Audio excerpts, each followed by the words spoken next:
Okay. Okay. Hare Krishna, everyone. So, Hare Krishna prabhuji.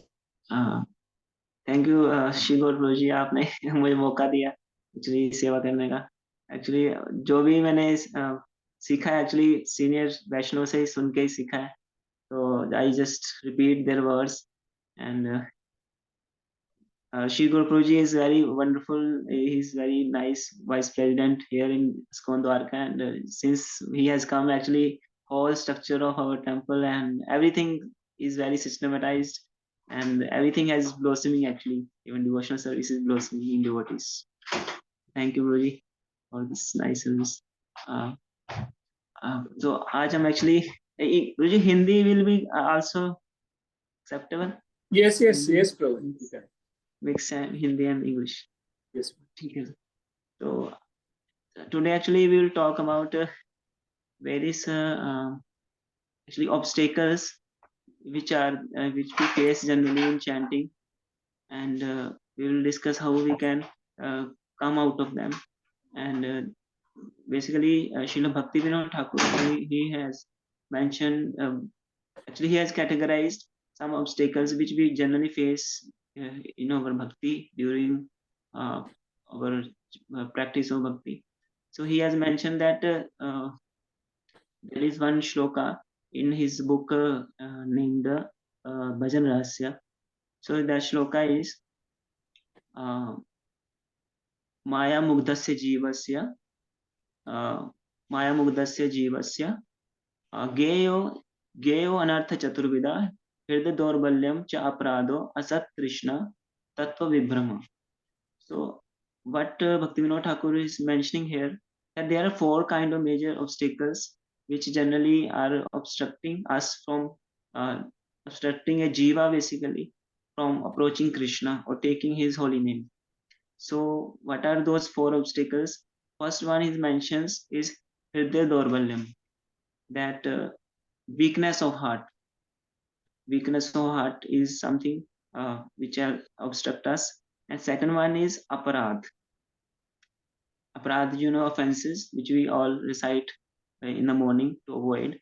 So these aparadh also hinders. And third one is asat trishna.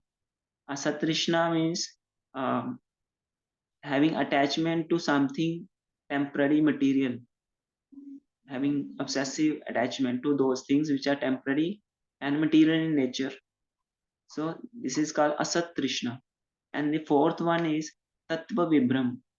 Tattva vibram means having confusion about our own self, and confusion about the Lord, Supreme Lord, and confusion about his the different processes which we are supposed to follow in order to approach Lord. So this is called tattva vibram, or confusion or bewilderment about the exact tattva of the Lord and ourselves. So these four things basically he mentions. So we will just and try to we will try to understand these four anarthas so that we can avoid them. First we have to know them, then only we can recognize in ourselves, and then only we can put our endeavor to avoid these anarthas. So first we will understand how इसको एक example से समझेंगे. Just like हम we are going from one place, like from Pune to Bombay in a car, and in a car we have loaded actually very much heavy load also inside the car, and also on the above car there is also so much luggage is being kept there. So बहुत सारा luggage है, और it is basically overloaded, and car is trying to go from one place to another, suppose from Pune to Bombay. So while going, there are so many if weather is not good, like right now there is very fog outside, so fog is also there, fog is also there. And first thing, when there is heavy luggage overloaded, the car is overloaded, then also it will slow down the speed of the car. And second, if mist is there, fog is there still, then it also will hinder the speed, and it will also car will not move very fast. And third thing is, if while going from Pune, then if someone hits the car, or someone overtakes my car, then I just go into competing with him, chasing him, or overtaking him, like that. So uh, this could also be possible, and this also uh, create hindrance in our progress towards our destination.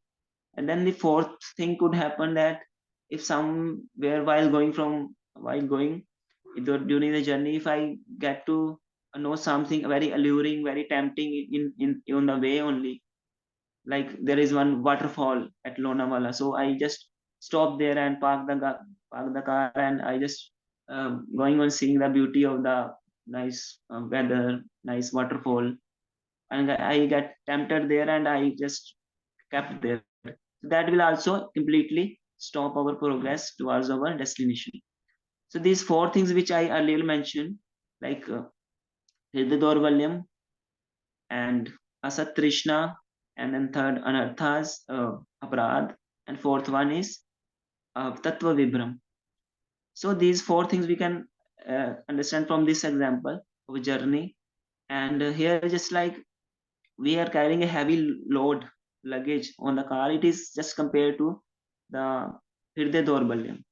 Hridaya Daurbalyam is weakness of heart, and weakness of heart due to so much luggage we are carrying on our mind, on our consciousness, in the form of uh, having wrong desires, like enviousness, duplicity, which are called as like matsarta or kutinati, and so many uh, uh, other desires also, to have uh, grudges for others. So these are very heavy load we are carrying, which are making our heart very weak, and we cannot progress nicely in our journey to in our practice also. So this is called just like the luggage. And second thing is uh, aparad. Aparad is just like we are competing with someone to overtake the car. We are overtaking someone, or having some clashes during the journey with someone, and that also hinders our journey. So they are just like the aparad. And there are various kinds of अपराध हम सुनते हैं, जैसे नाम अपराध, वैष्णव अपराध, जीव अपराध, सेवा अपराध, धाम अपराध. So these are अपराधas. So we need to actually avoid these all अपराधas also. Sometimes we as a devotee, being devotee, we think that of course we have to avoid Vaishnav Aparad, but we can, or we can, we feel as if we can do parad to someone who is not a devotee yet. But this can also actually it can also become very harmful if even it is counted as a jiva parag. Basically, we are not having any license to do a prat to someone who is not a devotee also, because he can become, in future he will become devotee. Ultimately we will be suffering from that very offense. So that, so ऐसे ही हमें अलग अलग तरह का अपराध से बचने का प्रयास करना चाहिए. Then third thing, which is to getting allured by some during the journey, we are getting allured by uh, uh, some tempting environment, tempting people, tempting things. And just like on the journey we are tempted by some waterfall in the, or scenery of the nature. So these allurements will also be there, and which are tempting us, so this will also hinders our progress. And the fourth one is uh, tattva vibrama, which is just like the fog is there. So still we are not able to see properly our the road also, we are not able to see, and we are not able to progress further, or with the speed which we are supposed to progress, we are not progressing in that very speed. So these actually four things are hindering. So one by one we will try to actually try to understand these with more detail. Just like first is the hidde dorbalyam, weakness of heart. So it is actually matsarta, enviousness, duplicity, attachment to something very meager or very material, or to chicha basically, something very trivial we are attached to, or patisthasha, we are attached to some fame, name, fame. We having hoping for that. During service, we may be hoping that I will be getting recognized, I will be appreciated after the service. So everyone will call Hari Bol for this Prabhu, Hari Bol for this Mataji, like that. So we will be having some pratishtha asha, having hoping for something, name or fame. Uh, Actually, these all things like matsarta, duplicity, pratishtha asha, desire for something very trivial, tuchicha, these all make our heart very hard actually. In the history, uh, in the history also, we have so many examples of some characters who are having this problem, just like you see, Dhritarashtra, although he was knowing what is good, what is bad, who is on the dharma side, who is on the adharma side, still he due to weakness of his heart, he is not able to come out of this problem, Dhritarashtra. And similarly, Dhruv Maharaj's stepmother Suruchi, she also had very this problem. And so like this, there are so many examples of weakness of heart in the Shastras is mentioned.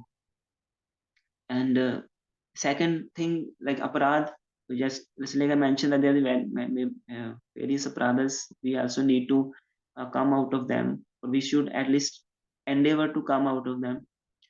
And um, just like I mentioned that even jiva parad we should try to avoid, that we should not unnecessarily cause problem to, or trouble to other jivas. Just like uh, in the shastra, the mentioning of the story of Dhruv Maharaj.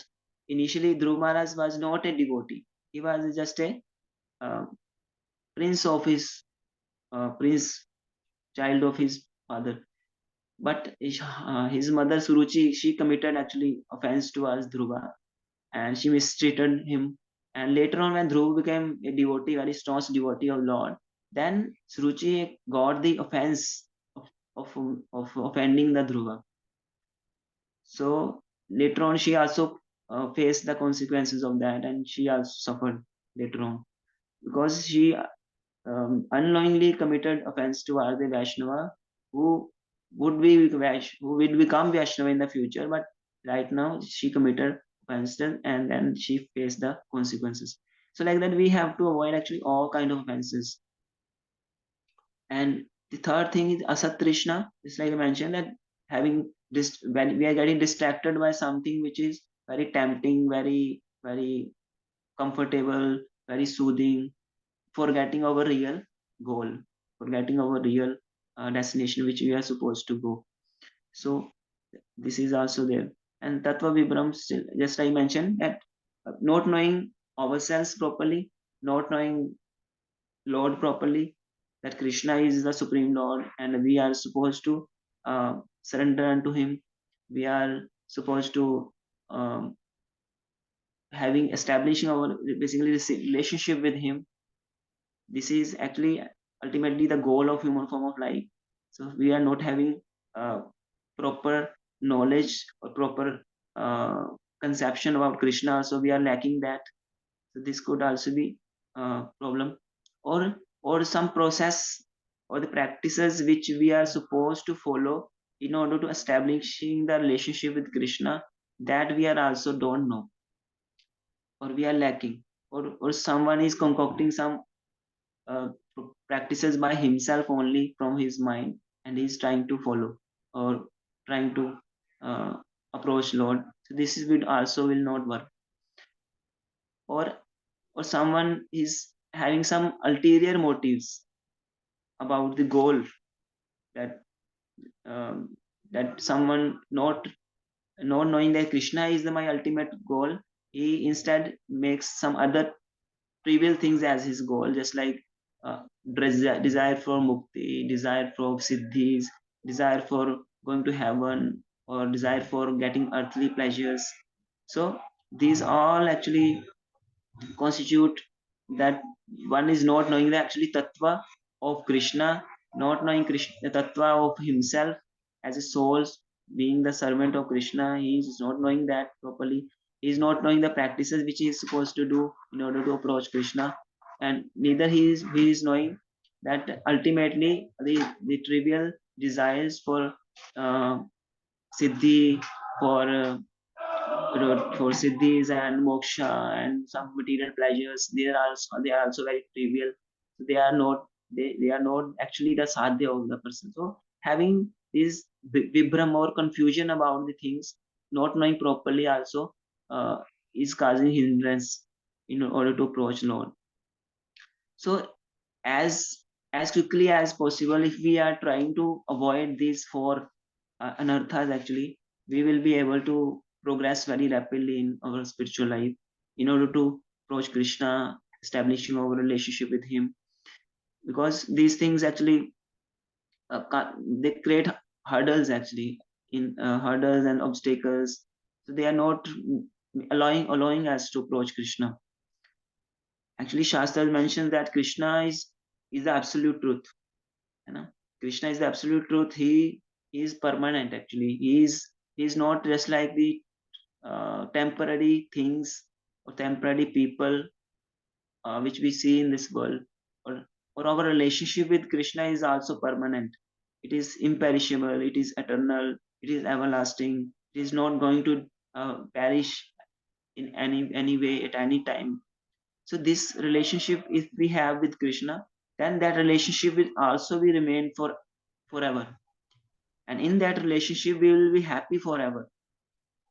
And this should be actually um, our actually main focus, that we have to establish our relationship with Krishna somehow or the other. Because Krishna Shastras actually mentions that Krishna is the actually Vastava Vastu. Vastava Vastu means the real thing with which we can, uh, in the association of whom we can experience real happiness and real pleasure, real happiness, real satisfaction, and that only can satisfy the soul, actually.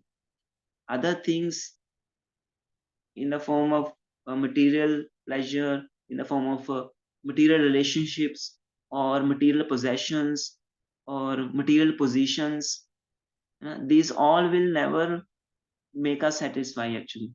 They will, even if we possess all these things, still a kind of hankering and hollowness will surely be there in our heart, which we will not be able to fulfill, actually.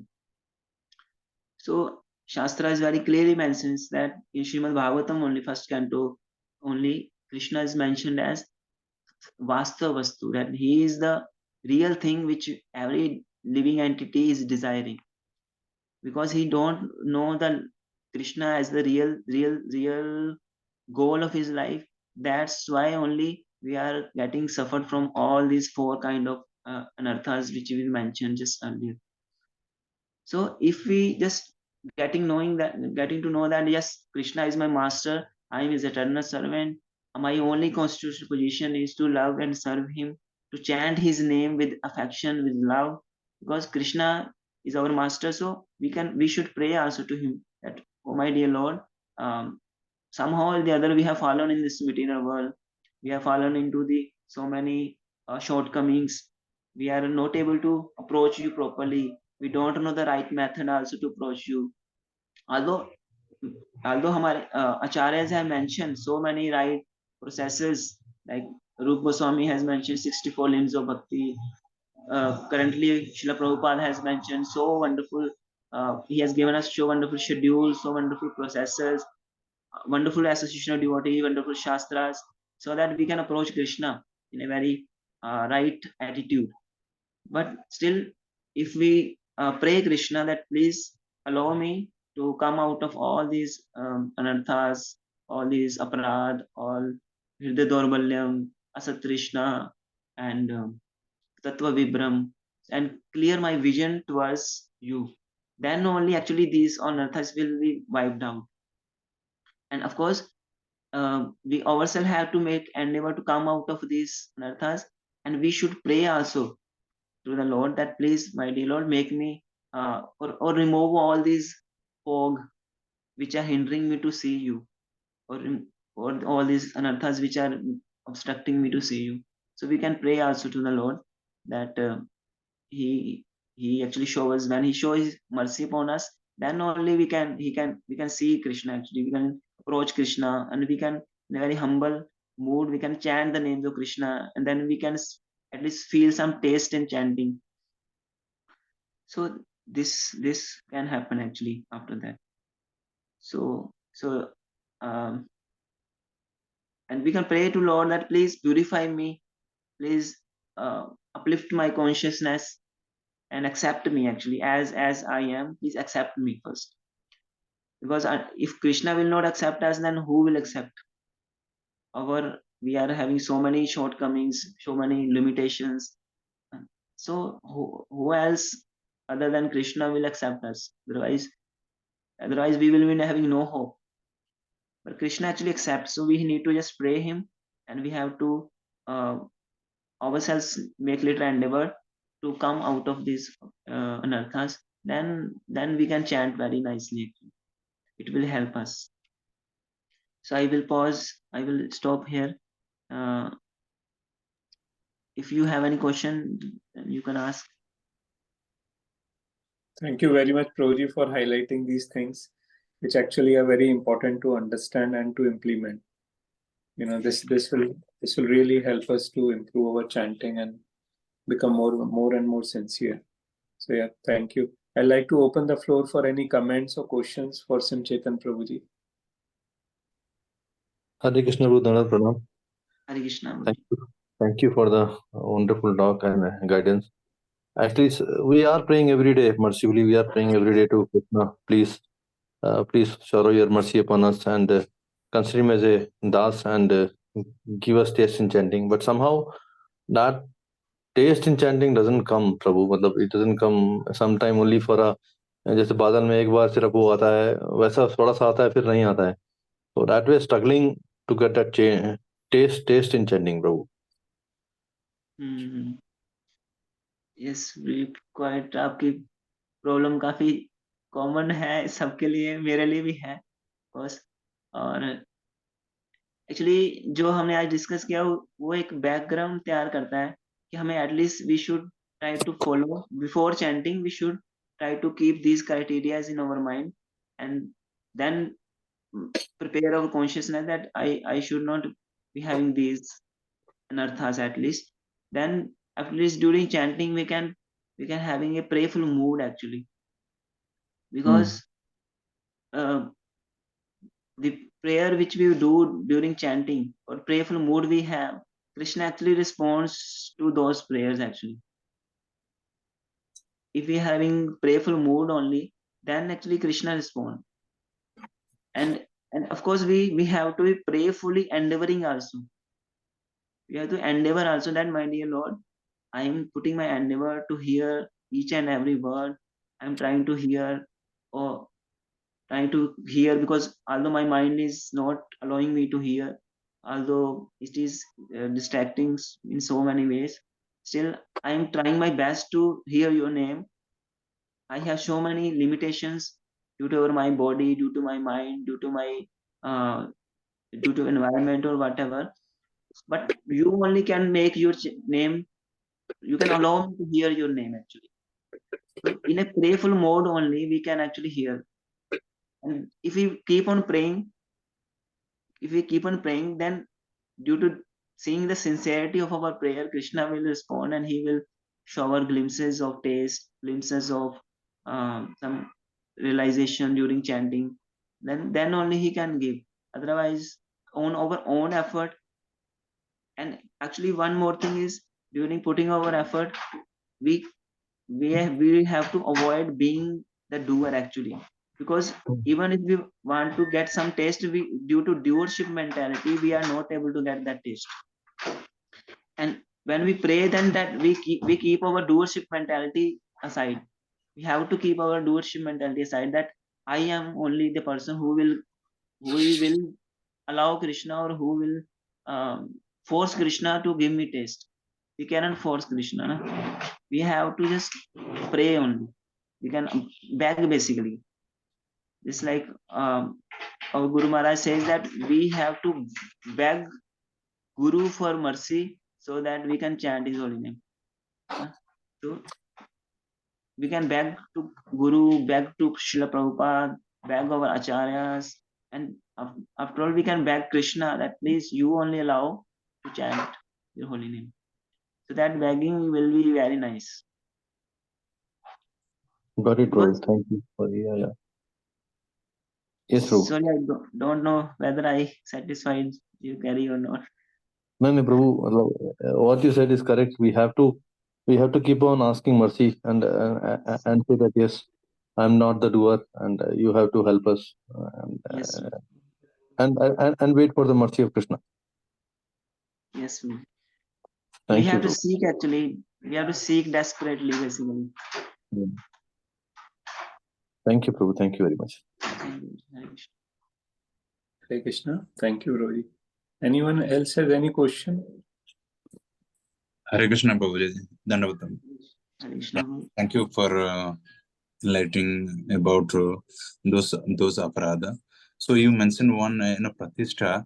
So I wanted to know more about this. Like suppose means when we do good work, especially in our means organization, so we get some appreciation. So that helps to that motivates to do more good work. So is that work comes under some kind of aparadh because we are trying to get appreciation or something? Means sometimes unknowingly or something, your mind stays like that. You will do good work so that your mentor or your senior will appreciate you. So how you see to that, or how it is it in a wrong thing? No, Prabhuji, it is not wrong to hear our appreciation from our seniors. It is not wrong, but expecting that I will be appreciated or having some pratishtha asha, basically pratishtha asha, that expecting that I will be glorified, I will be recognized, that should be avoided. That we should try to avoid. But even if after doing service, if someone is pleased, some devotee is pleased with our service, he appreciates us, he glorifies among people, among devotees, then definitely we can take that, and but we should not keep that hankering for that he, after doing service I will be recognized, I will be glorified. That pratishtha asha should not be there. But even if it comes by its own accord, then we humbly accept it, and we can pass out to our seniors, our gurus, our acharyas, that it is Guru Parampara's mercy only that I could do some service. Otherwise, our own endeavor is insufficient. No? So we can, like this, in this understanding, we can try to do it. Okay, Prabhuji. Thank you, Prabhuji. Hare Krishna. Thank you, Prabhuji. Any other question or comment? I think so. There's a comment like, wonderful session, Prabhuji. You have explained all the 4 obstacles using very nice example. It's now very easy to remember and recall. Thank you, Hare Krishna. I seek blessings of all the Vaishnavas that I can also little implement what I spoke. Actually, it is very heavy topic or heavy thing to speak. It is easy to speak basically, but difficult to implement. So please bless me that I can also practice this in my life. So thank you very much, Hare Krishna. Simha Chaitanya Prabhu is very, very humble devotee, very sincere, very dedicated, very exemplary in whatever he does, in a very humble. So thank you, Prabhuji, very much for your time today. And we seek your blessings also and your mercy so that we can all chant nicely. Thank you very much, Prabhuji. Thank Hare you. Krishna. Hare Krishna, Dandavat Pranam Prabhuji. Hare Krishna. Simha Chaitanya Prabhuji ki jai. Jai, Jai Prabhupada Prabhuji. ki jai. Jai. Hare Krishna. Hare Krishna.